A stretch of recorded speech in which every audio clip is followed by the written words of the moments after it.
Hello candidates, I am going to dictate you a passage from Progressive Magazine. So please get ready for the dictation.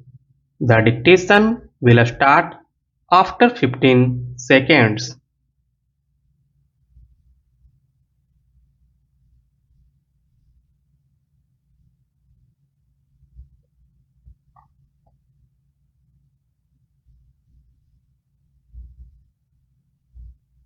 No confidence motions have become such a routine that we are not, at any rate, as such, not bothered by their frequency, except that by repeated and unsuccessful use, their utility will be blunted.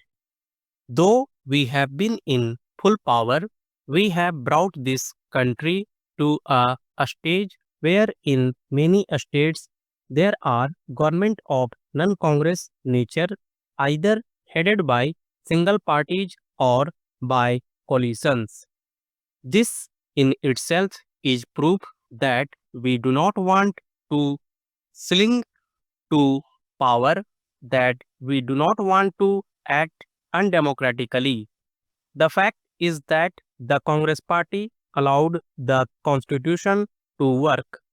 I am saying allowed because in other countries which have a constitution, there are parties which have adopted other methods and have not functioned like this. This has happened in many countries of the world, and it is an aspect that we cannot ignore. There is a changed situation in India, but it is not a sudden change. We seem to think that because there was an election, a sudden change has come about. This change has been a gradual one. It has been coming about little by little, not only in every election, but also between elections.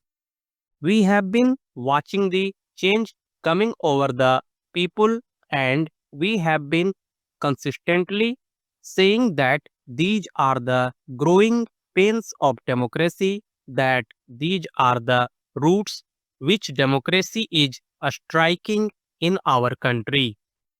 We have encouraged this, and today we see entirely new situation. One of the first things that I did was to extend my hand of cooperation and friendship to the non-Congress chief ministers of certain states.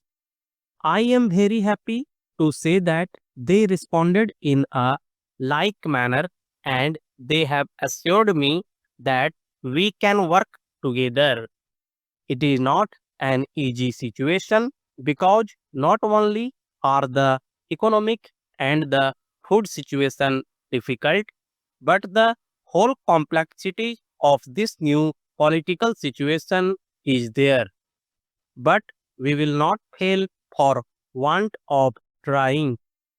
That is the utmost we can say on this issue. So I think it is extremely unfair of members of the opposition to pick out one instance where things have not gone smoothly. Everywhere else where there are non-Congress governments, the transition has been a very smooth and even speedy one.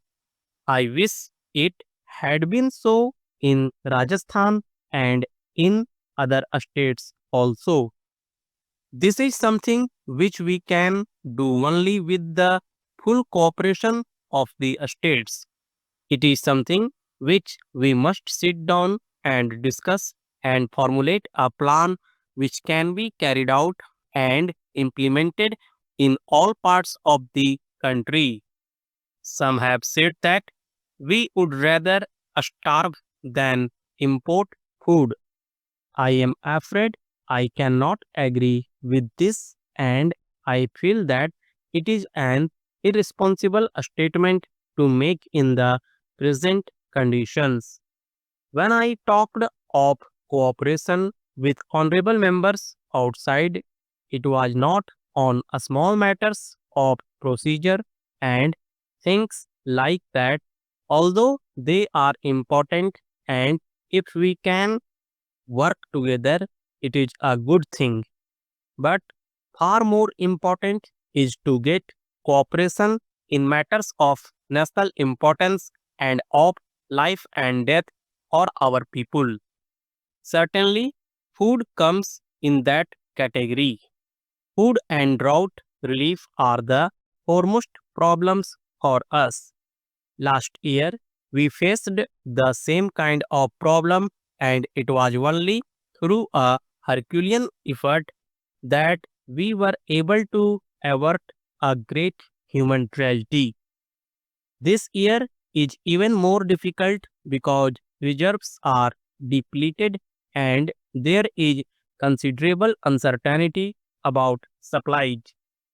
The minister has already outlined the program of short term crops, and we must all see that this program is made a success. There is also the need to accelerate intensive cultivation programs all over the country.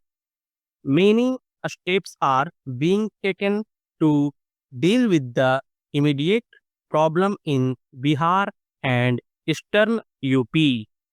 Some people here mentioned Rajasthan. I would like to say that we have not forgotten at all that Rajasthan also faces this problem, and so do areas of other states. There was the Joint Emergency Committee for Bihar set up under the Food Minister with the Bihar Chief Minister and his colleagues. It has already met 3 times. Drinking water is an acute problem in Bihar, and schemes worth over rupees 5 crores have been sanctioned by the central government. The election have thrown up certain political challenges, but the real challenge is the economic challenge of prices and production. Many honorable members opposite have talked about the economic situation. This is natural because it is a serious thing, but as usual, the diagnosis as well as the treatment has differed from person to person. This is what I mean when I say that we should get together on certain things. Let us have some kind of a minimum program on which we can agree at least on one or two national issues. Higher production and budgetary discipline can give some respite from high price. Streamlining the administration and procedures is the first need.